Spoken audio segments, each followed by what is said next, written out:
Nimekuja nalo swali nataka kuwaeleza. Qur'ani ina ncha mbili, hivi mshajiuliza?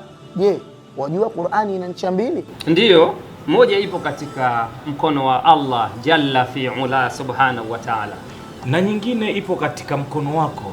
Ni mara ya 26 Al-Hikma Foundation chini ya usimamizi wa Sheikh Nurdin Kishki inakualika katika mashindano makubwa zaidi ya Qur'ani tukufu ya mabara yote ulimwenguni, yatakayofanyika tarehe 1 mwezi wa 3 mwaka 2026 katika uwanja wa Benjamin William Mkapa, kuanzia saa 12 asubuhi mpaka saa 6 mchana inshallah.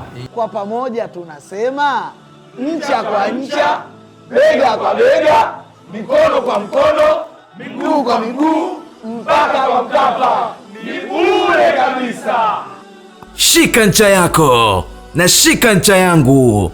Qur'an ni ncha kwa ncha, bega kwa bega, mkono kwa mkono, mguu kwa mguu, hadi kwa Mkapa. Mashindano haya yapo chini ya udhamini mkuu wa benki ya PBZ Ikhlas.